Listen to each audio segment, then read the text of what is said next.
Welcome to the Come Together Music Project podcast, where we use music to create new relationships, deepen existing ones, and bridge divides. I'm your host, Shaka Mitchell, and during each episode, I sit down with a diverse group of guests who match unique musical selections to universal experiences. We'll each take a turn answering the same question, using a song as our answer.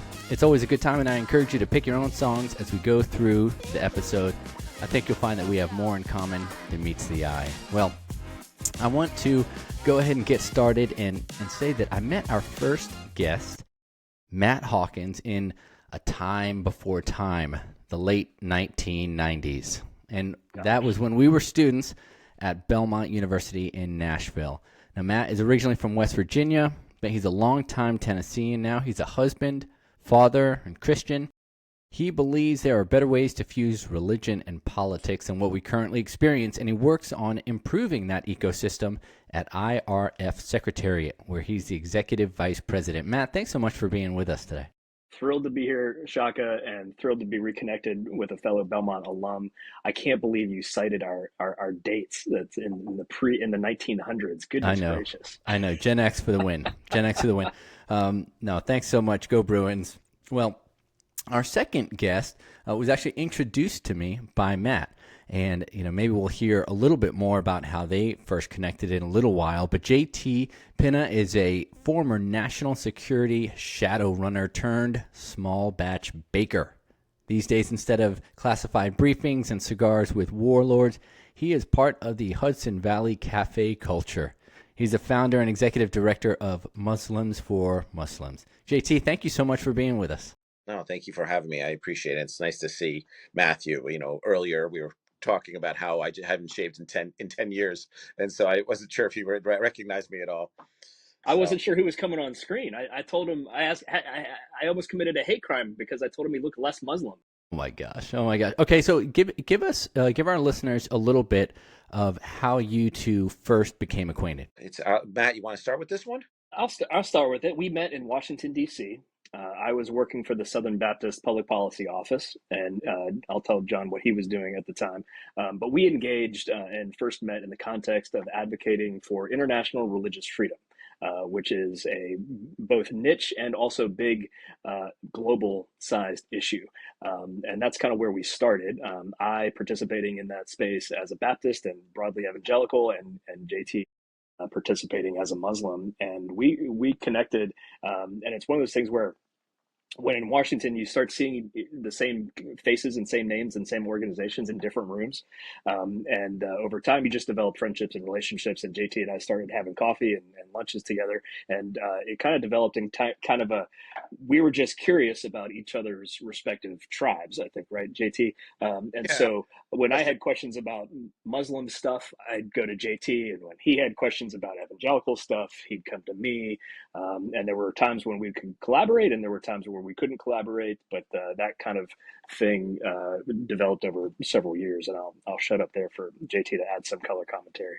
No, I was at the American Islamic Congress, and as American Muslim back in descent, I think both of our organizations were founding organizations of the IRF Roundtable, the International Roundtable in 2009.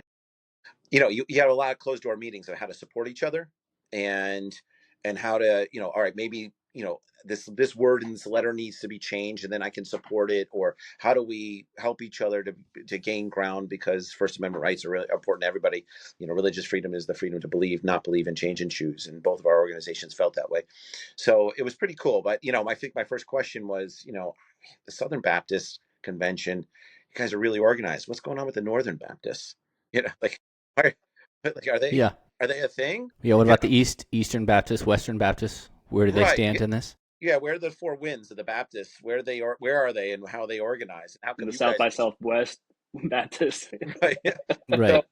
So we built a long-standing relationship over a lot of salted meat sandwiches. I think that was probably how we would engage with each other. And JT, I think we actually split a sandwich. Yeah, Did we're we? like a We weird. split like a roast beef sandwich, or no, Man, I feel like that's corned a beef different, sandwich. that's a totally Like, different just podcast. Like using I sandwiches to come together, using lunch to come I together is just a very different I thing. think that imagery kind of underscores our kind of adds a pretty a different layer of context to our relationship. We actually split a sandwich one time. Yeah, we would be splitting like meals, and we'd be like those guys, and it's that would be talking about we like really strange religious stuff, and I haven't shaved my beard in 10 years, so it was one of those things where coming into the podcast, and I'm usually I have a baby face, so that's why I grow my beard. But obviously, the Prophet and the Hadiths usually talk about how a Muslim man should have facial hair, but the reality is that. We've spent a lot of time building a relationship. We started the first Muslim Christian podcast. It's now the largest multi-faith podcast.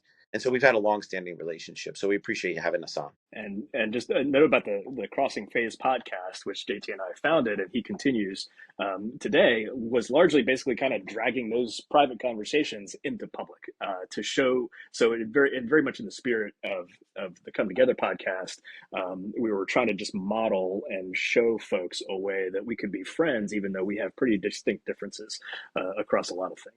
Well, I love it, and it's an idea that I think has been relevant for a long time, but feels increasingly so.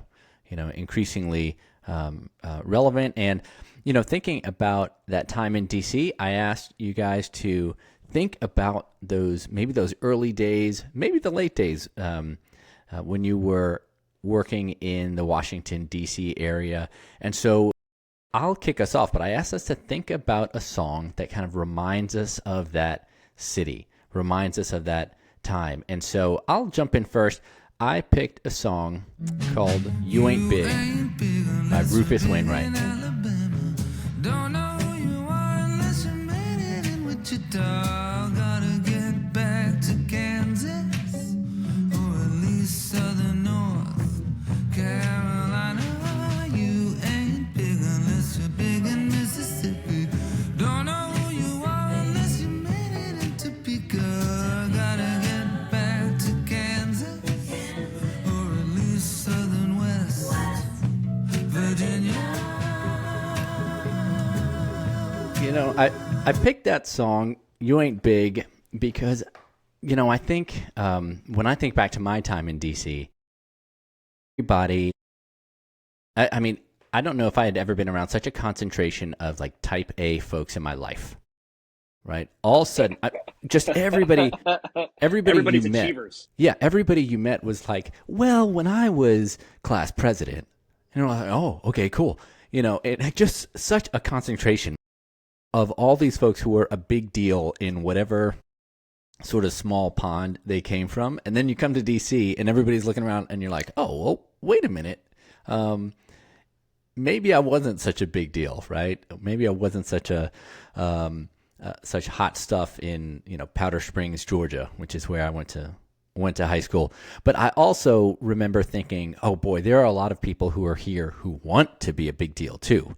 And I found that to me was a little bit too much. I ended up having to leave DC, and I was just kind of like, I don't know that that's the best for my spirit to stay in that mentality. Yeah. That the DC relationship to personal ego, right, or however you want to say that, that's a big temptation in Washington, right?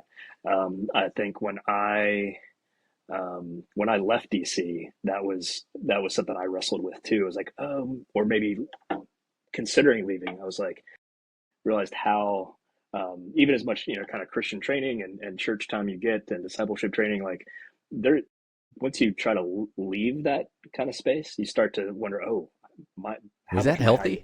right, was that healthy? How Yeah. much of my identity and Yeah. and confidence was wrapped up because I was doing this thing in this Yeah. big important city? Like I Yeah. feel that. Yeah.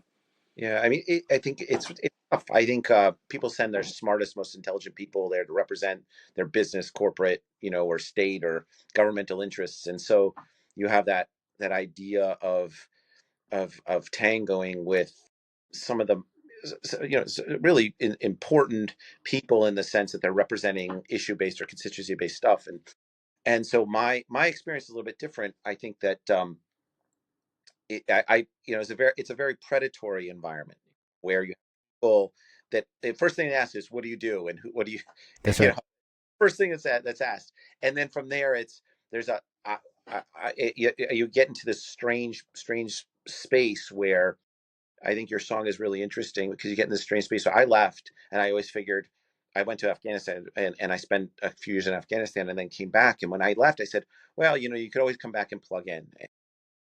And Matt is a perfect example of this. You've left for years and plugged back into the IRF Secretariat. You can always plug back in. But then when I came back from Afghanistan, I had lost the ability to recognize what's predatory and what's not. And I wasn't able to sort of navigate those waters, which is why I reside in New York now. Part of it is COVID, and I only go down to engage once 1 week a month.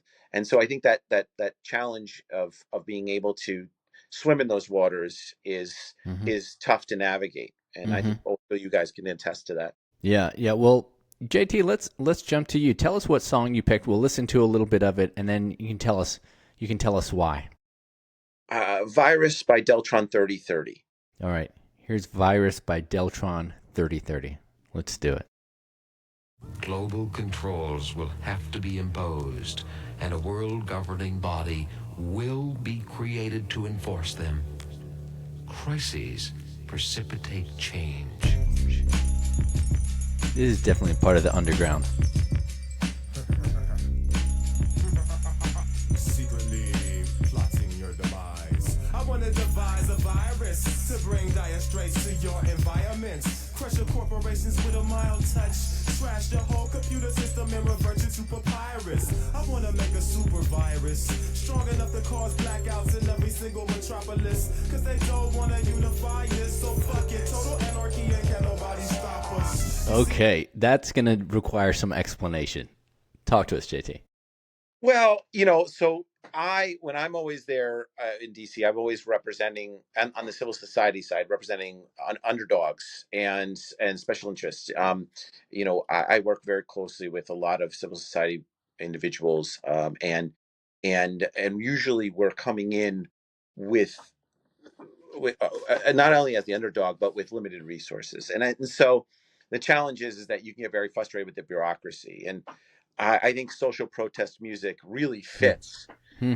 DC, at least from my perspective of engaging. And I have a friend of mine who's a classical music guy, and he's always saying, well, rap never really got there, or hip hop never really got there. And I go, What? you're underestimating the social protest aspect of it. That's just one. Forget about rhythm and all this other business, Yeah. right? Because Yeah. it's tied to the 1 2 2 and the 2 2 1, all those different beats. But the challenge is that I said, this, when I'm usually walking in there, I'm usually walking in on an issue that's representing something that is where lives are on the line, and yet we have to inch our way to it. So I think the song represents some of the frustration of a lot of the causes that are out there, that don't gain ground, and Hmm. as a result, you have to balance your frustrations with still working in process. Yeah, I love that. I mean, so in some ways, for you, DC was both the seat of power, but also a place where people speak to power, right? And sort of you're trying to redress those needs and injustices.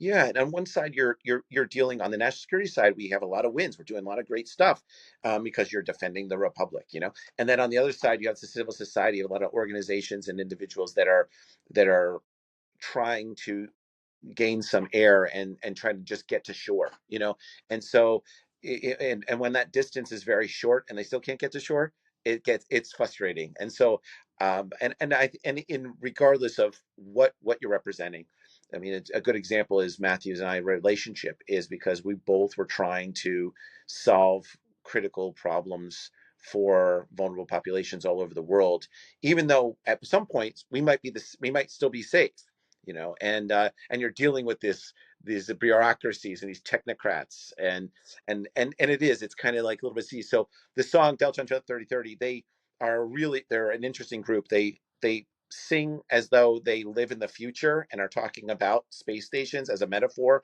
and it's satirical so that they can talk about present day stuff, as opposed to somebody like Rage Against the Machine, which is very direct, you know. Yes. So this social No protest subtlety. component is fantastic, I think, also to create an overlay to talk about issues without talking about them directly.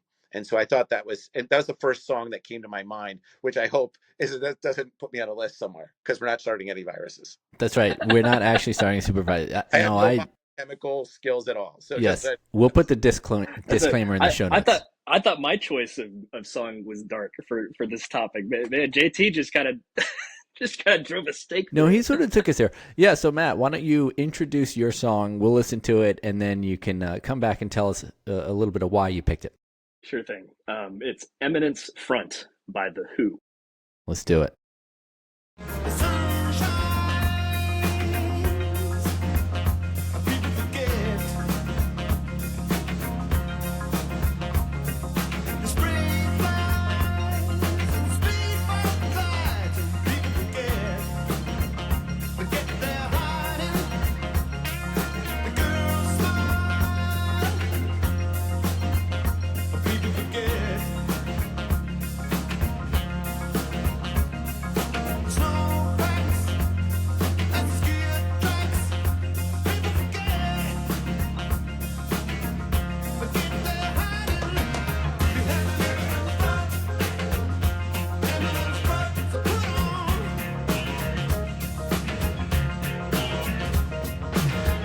Okay, Matt. Yeah, talk to us about that. And of course, that song has got like a 2-minute intro. So I know. we picked a part from the middle, but I don't know if it's hard to do a 6-minute song justice. That's fine. No, yeah, it is a really long front instrumental intro, which is part of the reason I love the song, because it would make fantastic bumper music for a podcast if we could afford the license. Right, that's right. But and it's catchy. It's got a kind of a marching beat to it.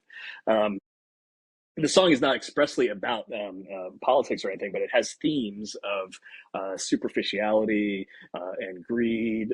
The power stuff that JT was talking about, and some elements there of escape and delusion, and then people forgetting. So people forget what they're hiding. I think it was more about like the 80s, 70s, 80s drug culture among really wealthy elites. It was kind of the theme of the song, but there are themes in it that I saw in Washington. My first instinct was like, Everybody Wants to Rule the World by Tears for Fears, which would good. Also fit, but I thought was a little obvious maybe. And Eminence Front is a favorite of mine. I've got on a couple different Amazon playlists, and it's the themes of. It talks about the news cycle slowing, right? And so people forget about like the controversy of yesterday. People forget they're hiding behind an eminence front. And so kind of there's, especially, this is true.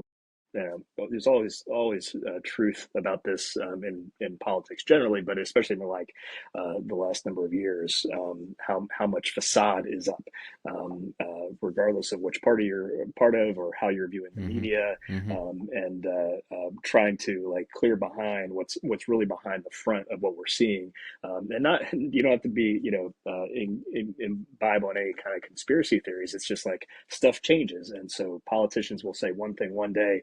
And another thing the next day, and in the Eminence Front lyric, the people forgetting, and then the cycle kind of repeating itself over and over and over again seemed to resonate with me about Washington D.C. Yeah, that's really good. It calls to mind, for me, sometimes when something would hit during the week. It's a Tuesday. And some news would come in, whatever. And I worked in education, which, by the way, I do believe is really important, but it's not the same kind of national security, right? That others work in, and but something would hit on a Tuesday.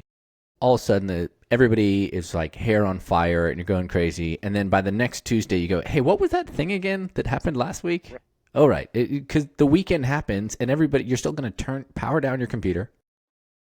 Take the metro home, and it's kind of a wrap. And you go, oh, maybe it wasn't as big a deal. Again, there's some wisdom there. There's some judgment that needs to get used.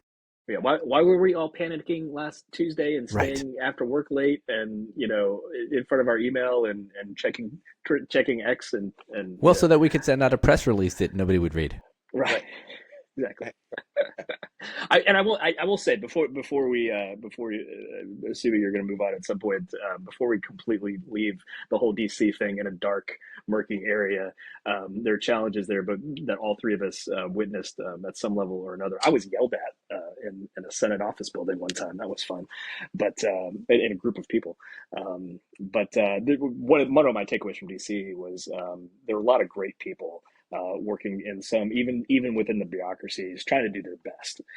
So I don't want to throw all DC workers under the bus because I think JT and I both recognize and both knew and worked with folks who were committed to a certain thing and committed to quality work and trying to figure out the levers of government to do that. And I think I certainly met Christians in that space and certainly people from a spectrum of multi-faith relationships. So I don't want that to get lost from our experience too.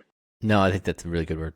Yeah, there's a lot of good people, I think, trying to do their best, and I think that's part of the characterization of the song that I picked. And the same thing with Matthew. It's like you carry around with you this frustration, that with the work that you're doing, because there's stuff that are wins, and most are compromises where you have to agree to lose.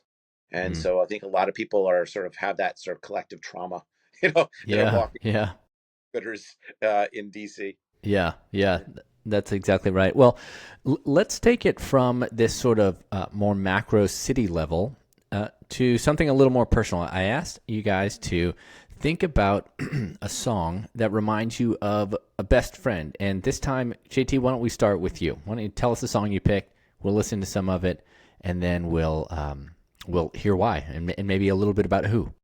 It's Cole by Tyler Childers, or Childers. I'm not sure how you say his last name. And and then you're gonna Yeah, play it. let's listen to it. Cole, here it is. Now God made coal for the men who sold their lives to West Van Leer. And you keep on digging till you get down there where it's darker than your darkest fears. And that woman in the kitchen, she keeps on cooking, but she ain't had meat in years. You just live off bread, live off hope, and a pool of a million tears. Now let me tell you something about the gospel, and make sure that you mark it down. When God spoke out, let there be light, he put the first of us in the ground. Okay. JT, tell us about Cole. Why'd you pick that song? Who did it remind you of? Well, I was a guy I grew up with, military guy, and West Pointer, and so we're very close. And I think anybody who has a close friend can talk about the ups and downs that you have with your best friend, as far as personally being there for you, and then on top of that, all the potential, because somebody, you were babies in the crib together, all the potential. And that's not that you weren't successful or didn't end up in a good spot, but there's been a lot of ups and downs. And so I think that I own a bakery cafe, and they always complain when I put on either Deltron, right? Something like that. Or I have my coal playlist. They all freak out. So they're like, "What's this about? We're not coal miners." I go, "But it's about life. It's about picking yourself up and still doing the job, and persevering." And I think that characterizes certainly my best friend, a guy by the name of Brett. And so, and his sort of, there's a phrase in Urdu, it's "Kam karo besa panao," which basically means work hard, make money, but it basically means keep your head down, do your work, spend your time with your family, and do a good job, persevere. And I think that song characterizes that quality of my relationship with my best friend. And then on top of that, also our lives, how we've, won some battles, we lost some battles. We talked about me shaving earlier. I hadn't shaved in 10 years. Maybe 10 years ago or 15 years ago, I had a face for TV. Now it's a face for radio. Yeah. That just happened, So, but that's why I picked the song. Yeah, I really love that. Thank you. I have to say, when your songs came over, and this happens on every episode, listeners will know, but when I I cannot say that I was ready for the turn from Deltron 3030 to Tyler Childers' Cole. Was a, I don't want to say whiplash, but shows your range. How about that? Right. Well, It does show some range with JT. JT's always going to surprise you with range. Well, it's funny. I just had this conversation a day ago about how Sierra Farrell, who's I don't know what type, she's a country music singer, but she's got the most beautiful voice ever. Like, I can just sit there and listen to her forever. And so I wish she would just record conversations and send them to me. And then they start playing the music and they're going, this is really way out Western music. And I go, yeah. I think it's just, I said, I don't know. I have that component of me, but yeah. Yeah, maybe it is a little bit of whiplash, but my staff at the bakery certainly will echo that narrative, and they go, it's either one or the other, it's this one or it's that one, but they do get exposed to some interesting stuff. At least I think they do. Well, I love it. It's one reason I really love music as kind of a medium for getting to know one another is because you just never know what's going to resonate with somebody. Matt, why don't you tell us about the song that you picked? And we'll listen to some of it. Yeah, I will say this category, maybe more than any of the others, it sort of goes in lots of different directions because, relationships go in lots of different directions. So tell us what you picked and who's it by. All right. Per your instructions, just the name of the song and the artist is I Love You Always Forever by Donna Lewis. Yes, let's do it. I love you always and forever.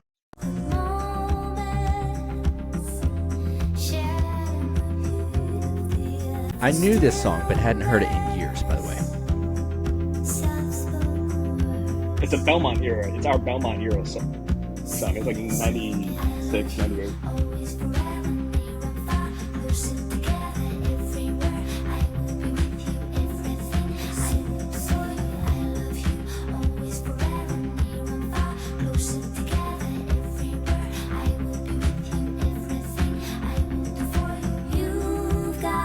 It is really catchy, though.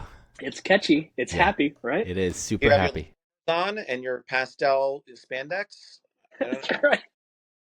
This is a late 90s song. I think it's like 96 or 98. It's like right when Shaka and I and some other folks were at Belmont. And it's obviously a love song, right? There's no two ways to get about it. And I thought about a song for your cue about thinking about a best friend. And I had to run with this and own it because this song is the one that most prompts my thinking about a friend of mine who I'm not sure if you know, but Tim Cuffman. He was 2 years ahead of me at Belmont. He was on my floor at Belmont my first year. He let me borrow his vacuum cleaner like on day one when we were moving in. And we still remain friends to this day. He and his wife, Sarupa, are in Orlando. He works for Disney World in the resort space. And he and I have just been great friends for many, many, many years, even if we don't talk all the time. And this song was one of those songs we were going in when we were at Belmont, slumming it at McDonald's for food. Yeah. And it was just a happy song. And we just always thought, this is just, anytime it came on the radio, it's like, this is just such a silly, happy song. It just kind of makes you smile, right? And it's catchy. Yeah. And his recollection when I asked him, I was like, is this the song we used to, we used to call it the happy song? And, it was in that era. I don't know if you remember if they were passing out when you were in the dorm rooms, they would pass out, sheets of coupons for McDonald's. It was like a different sandwich. 100%. Circle K hot dogs. Circle K hot dogs. Living off those. Yeah. And they would, but the dormers would get like reams of these things, right? And so like it was like one sandwich per month, but you had stacks and stacks of them. And so we would get double quarter pounders with cheese multiple times a week. And so those were the kinds of like friendship experiences at Wendy's too. Yeah. The friendship experiences that I recalled with this song. And I was just like, I'm just going to have to own it and run with the Donna Lewis song. I love it. No, we're no judgment. It's a no judgment zone. It is. I did play that and, or when it came across, I was getting the song queued up and I thought, did I mistype? No, this is right. This is Donna Lewis. Yeah, let's do it. I almost added some commentary to it when I submitted it. I was like, yeah, I'm just going to let it go. Hey, it is what it is. All right, so it's sort of I talked about Whiplash, and so maybe now I'll give us some Whiplash because I also picked a song from that era. I'll tell you what song it is, and then we'll listen. I picked "The Rock Wilder" by Method Man and Redman, and here it is.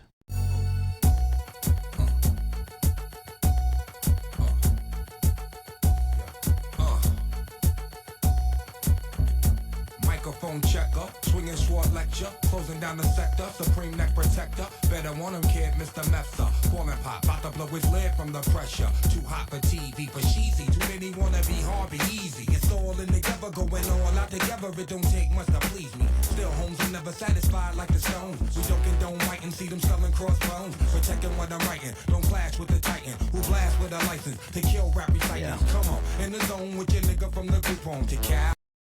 I mean, that song takes me back immediately to riding around in Brian Norman's white Honda Accord on Belmont Boulevard. That song came out, and it's a duo. It's Method Man, Redman.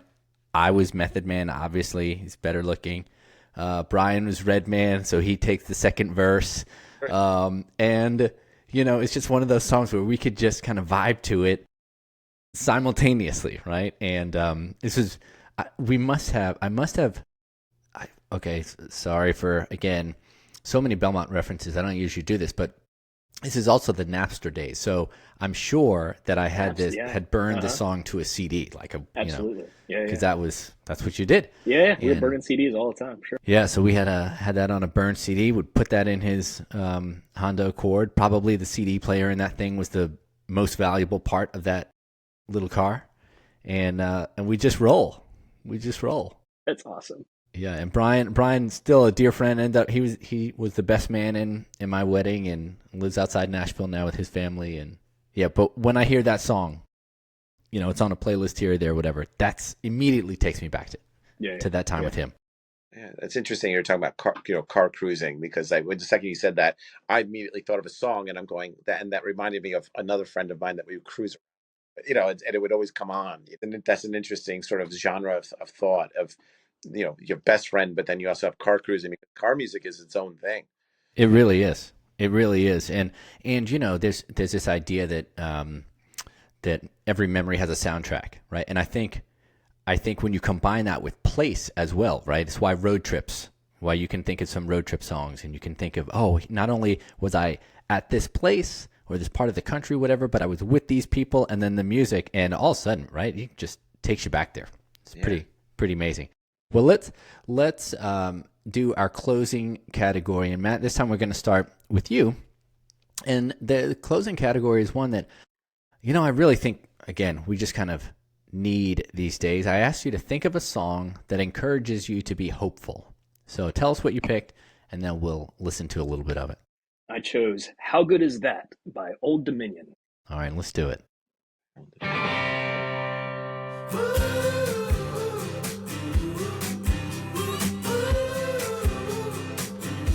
It's another happy song. Kind of a road trip song too. Now it's shot to hell. Chips are all falling in the wrong direction. The mirror's only showing all your imperfections. Baby, it's time for you to stop on a dime and get to turning your frown around upside down. You know the storm always passes. Put on your rose-colored glasses. How good is that song on the radio? How good is that top-down summer night? How good is that rock when it's on roll? And there ain't no slowdown in sight. Baby, it ain't all good, but I swear it's alright. Take a big old swig of the simple life. How good is that? All right, tell us about that. Well, as you can tell, it's uplifting. The lyrics are kind of there, yeah. The lyrics are there, and I did it in part two because, gosh, we're such Old Dominion fans, such big fans of Old Dominion in this house. We saw them a couple years ago in concerts. It's highly recommended. They're such great songwriters, for those of you especially who know their story and background. But it's just one of those songs that's it's up tempo, it's catchy. I think it's a good road trip song. But it's also talking about, hey, life's not terrible. Life is kind of terrible right now. Maybe you got some stuff in your life that sucks. And it's kind of like telling you to, there's a lyric later in the song that take a big old swig of the simple life. How good is that? And so it's for me, it's a good moment to like take a step back, think about the good things that are going on. There's some people who talk about, kind of reflective practice of writing things down that are going well for you, or things you're grateful for, like a gratitude list, that kind of thing. And this song kind of harmonizes with that practice for me, and it helps me also get some country music into my playlist. I love it. What do you think, JT? Maybe add that to the bakery playlist. Get a little more country in there. Yeah, some Old Dominion. Yeah, we'll have to figure that out. I wonder if I have Old Dominion songs. I might know of some songs, but I don't know if they're Old Dominion. So I'll have to now check the playlist. Highly recommended. I can send you a list of my top favorites. Yeah, just text it to me. We'll pop it out.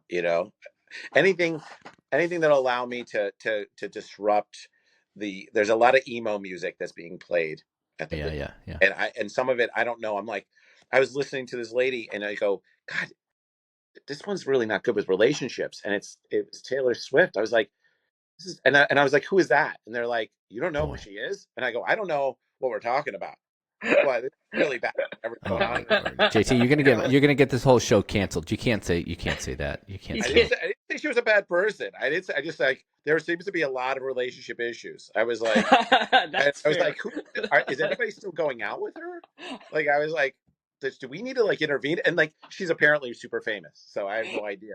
Yes. This yes. No, I think I've heard of her, especially here in Tennessee, JT. My word. Here in Tennessee. Yeah, I can't. We can't even.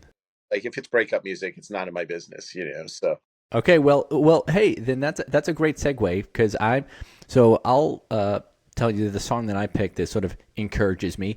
It's admittedly a little sappy maybe, but it is a cover by Phoebe Bridgers. It's a cover of Friday, I'm in Love. Here it is. I don't care if Monday's blue, Tuesday's gray, and Wednesday too, Thursday, I don't care about you, it's Friday, I'm in love. Monday you can fall apart, Tuesday, Wednesday break my heart, Thursday doesn't even start, it's Friday, I'm in love. Saturday, wait, Sunday always comes too late, Friday never hesitate, I don't care if Monday's black, Tuesday, Wednesday, heart attack, or Thursday, never looking back, it's Friday, I'm in love. Yeah. So a lot of people are probably familiar with the original. By The Cure. Yeah, by The Cure. But that I really like Phoebe Bridgers. I think her voice is incredible. But that, to me, that song is encouraging because it's another one of these like, hey, Monday, Tuesday, maybe everything's by Tuesday, by Wednesday, it's all gone to crap, and the weekend, the week is looking pretty dire. But Friday, if I'm in love come quickly, right? And by Friday, it's all good. And I sort of think that's what love does. It gives you something to be hopeful for. It's something that's encouraging, and you just kind of know, like, hey, and it's going to come back around. You may just need to get through the doldrums a little bit, but it's coming back again. So that's kind of why I picked that one. I hope Taylor Swift is listening, because she apparently could use that advice. She could use it. I'm stunned that Phoebe Bridgers covered that before. Taylor Swift doesn't really cover songs, but that would have been a good one for her to cover. Yeah. I just want to applaud the use of a cover song. One of my two favorite genres, I say two favorite, are like cross genre collaborations. Yeah. When you have rock and country, or pop and country or something like that. That's you get two artists coming together. I like a dedicated playlist to just like cross genre collaborations, not just duets, but like people who are different. Like when Jay-Z and Limp Bizkit did a thing together. That's a real thing. Bit. Yeah, that's a real thing. Yeah. Well, like, and Chris Stapleton does it a lot. Sheryl Crow does it a lot. Those kind of shoot, I'm drawing a blank on names. Anyway, I love that genre. And then really good covers is just a favorite of mine. When you because not all covers are great, but when you have a cover that really hits and really nails it, like your selection today was really great. And shout out to Lightning 100, who always on Wednesdays at lunchtime has that hour is like dedicated to cover songs. So I often tune into that just to listen to covers that I haven't heard. Find some new things. Especially brand, like the Cardigans did Iron Man, and so this was reminiscent of that in my head. That was reminding me of that, and it's so, especially when it's something that is really off brand for the band. You think Cardigans Iron Man? What are you talking about? Sure. Oh, but it reminded me of that. And then good covers, I mean, if you can get a good cover and it's something that stirs something a little bit different, I think it's a solid choice. And this was, like I said, reminded me of a few things. Well, JT, why don't you take us home with your choice? Tell us what it is, and then we'll give it a listen. But I think it's a great one to close us out. Anthem by Greta Van Fleet. All right, here's Anthem.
Good line.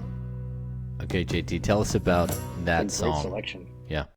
I mean, I think we always come to this moment in our life where we realize that, we just want to enjoy the little things in life, and I think part of it was characterized by some of the questions you asked. It's like, DC is what it is. Matt is who he is. And we're not changing each other. What we're trying to do is figure out, like, we would get a lot of comments, for example, in our podcast about how we really hate each other, and this is all just an act. And it's like, no, we really do like each other, and we've accepted who we are. Although we would joke about something like how he's trying to evangelize me. It's like the long con, like we would joke about that. And stuff like that, and that's not to be pejorative about him and his faith and everything, but I think as you progress through life, I think the reality is that we kind of realize the world is what it is, and that we made decisions based on what was important to us at that moment, and that moment's gone. Very similar to like those important Tuesdays that you were talking about earlier, and it's like so important at that moment, and now Tuesday's long gone, that issue's long gone, and we've moved on. And as we get to a point in our life, we kind of enjoy the little things. We've accepted what's happening around us. That doesn't mean we don't still charge hills and do stuff. But the fact is that, Greta Van Fleet is one of these bands that's like, I just learned about them when they went on SNL. And it's campy. It's fun. Yeah. They could be like a hair band, or they could go down another road to be, close to country western, and they have that twang. Yes. And so this song is one of those songs that really, I think, summarizes the human experience in a positive way, where we're just like, we're disagreeing about something, but you want to know what? Let's share a sandwich. And it's indicative of my relationships, and specifically with Matt, and how we've we really come from way different backgrounds, and then like we still have the fetish of going into DC to advocate for lost causes, and it's who we are. We're old men now, who are basically just still slugging it out because we want to do good, but we've accepted the fact that we're sometimes you eat the bar and sometimes the bar eats you, you know, and Thank picking you. yourself up is what it's all about. Thank you. Thank you. Now it's a great song. It was new to me. I just learned that Greta Van Fleet, Yeah. the Greta Van Fleet. Only when you sent that song over did I realize that Greta Van Fleet is not a person but a band. So thank you. But yeah, I think the lyrics of that, right? That we can agree to disagree. I mean, that alone is almost anathema in today's sort of climate, especially the online. I don't know if you can even call it discourse, shouting matches that happen, right? That we can agree to disagree. That the three of us from different backgrounds can get on. That you two can have worked together now for years, right? And been in one another's orbit and are still, in my mind, you're sharing sandwiches. You guys are like Lady and the Tramp, with the spaghetti. So With those guys, funny. Not quite, maybe, but it's one of those things. Not quite, yeah. I'm sure there's the people in the cafe thought we were a couple. You know what I mean? Because we would get in fights, and I'd be like, "You're great, like you don't know what you're talking about," But they're sharing a sandwich, and they'd be like, "What's going on with these two?" And just for the record, it was a really fantastic delicatessen, and I think DuPont Circle or thereabouts. Jewish deli. It was a Jewish deli. That's the other That's thing. Rich. So that's rich. This is like a joke. Muslim, this is like a joke. And we're sharing a sandwich in a Jewish delicatessen. It was pretty tense. Yeah, this feels like a bit. Yeah, it sounds like a bit, but it's true. Yeah, Southern Baptist and a Muslim walk into a Jewish deli and share a sandwich. I don't know what the punchline is, but it's a bit for sure. Yeah. Well, and to your point, your comments, Shaka, we do have we've kind of lost the muscles for discourse among each other, and I think some people would critique, particularly from my camp, that again, we're talking about song lyrics, and so song lyrics don't really they don't give us the tools always to navigate discourse, so they bring attention to what our problems are, and then JT and I have been in circles for a long time now that actually put together some frameworks and best practices and methods for dialogue and constructive debate. And so a critique of agree to disagree sounds to some people like they have to give up on their convictions or go soft on their convictions, and that's not at all the point of it doesn't mean you have to acquiesce relationship, right?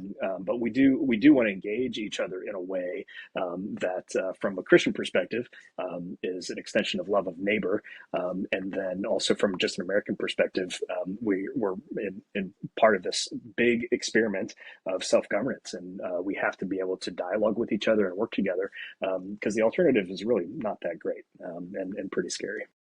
Yeah.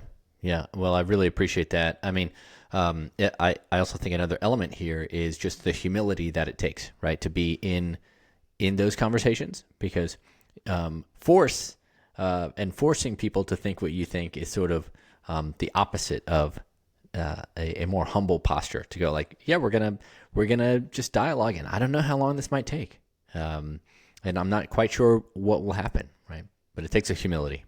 And there's a hopefulness in the song. It's just a very positive moment. It creates that sort of like hope. You're hopeful, I think, as you listen to the song, and then you make the connection points to be like, this is kind of how it should be.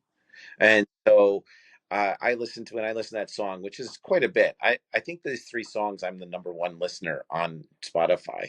I think I'm outing myself on that one, because I get these like pings, and it says you're the listener, and I'm like, how weird am I? Like is that so? But like there's a lot of hope in a song like that, and like I said, it's campy and it's fun, and you're kind of sitting there going, I think this kind of maybe is how it should be, and so hopefully that there's the lyrics carry to something that makes somebody press on with a disagreement and come up with something that's more equitable for wherever they're at, so but that was the motivation of sending that your way.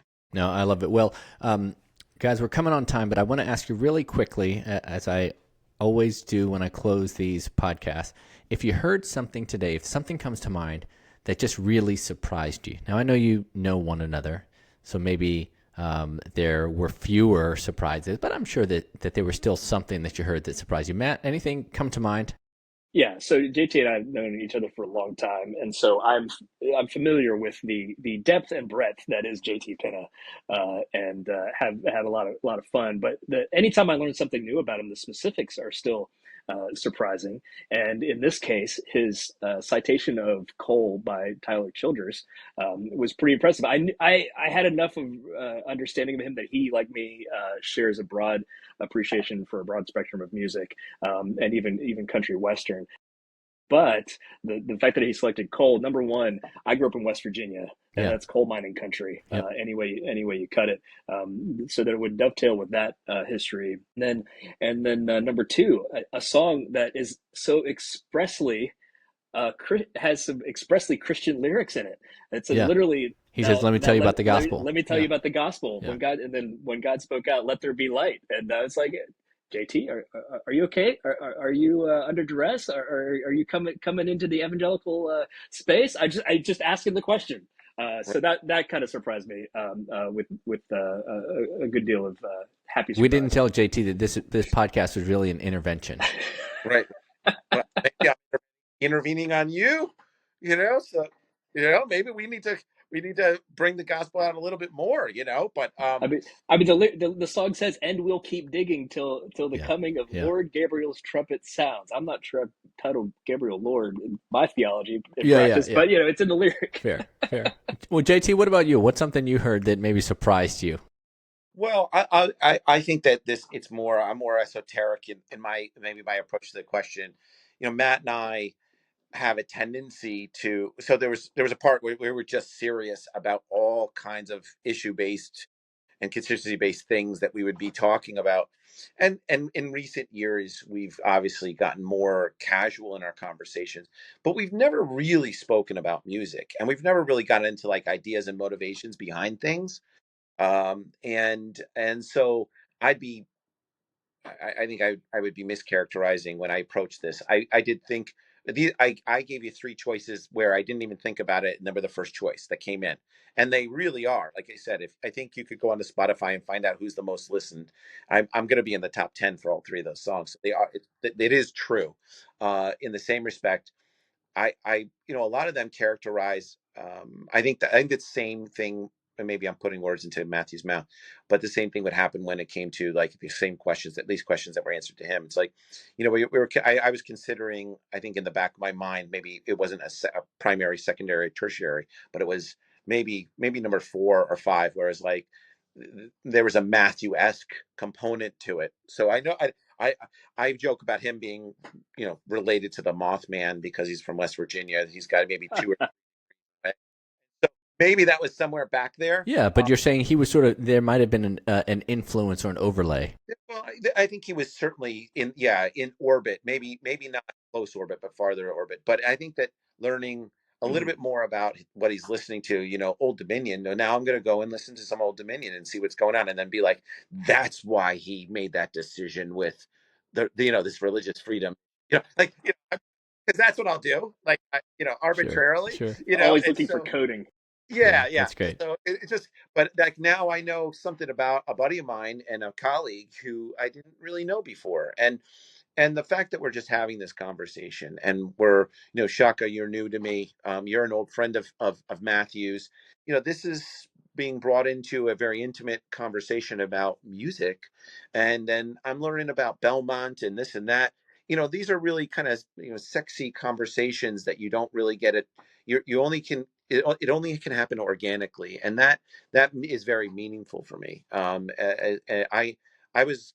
done a number of events with His Holiness the Dalai Lama, and the Dalai Lama gave me a katak, a scarf, and I gave that away. The katak that I keep is from my friend Lepsong, who is a friend and colleague who I know, who I just spoke with today on the phone earlier this morning because we were talking about doing something else with the Dalai Lama. And that's the type of person I am. So I'd rather keep the and carry with me a conversation about music with Matthew than maybe his old executive director Richard Land, Yeah. right? So Yeah. because I don't know him personally, and he's more of a dignitary, and so that's really kind of resonates with me. The fact that you two know each other and I was brought into that circle is meaningful. The fact that I listen to songs that are meaningful to Matthew, and then like I said, I'm gonna check out this Old Dominion and figure out what's going on. And maybe there's a song that I can ping him and say, I know what, this is Old Dominion. I listened, I didn't know it was them, I love it. I love it. Well, I think you're talking a little bit about what is some of the power that I really believe music brings with it. Just the power to help us create memories. Yeah. Now, if I hear these songs again, that the happy song, Matt, that's now forever linked to you, right?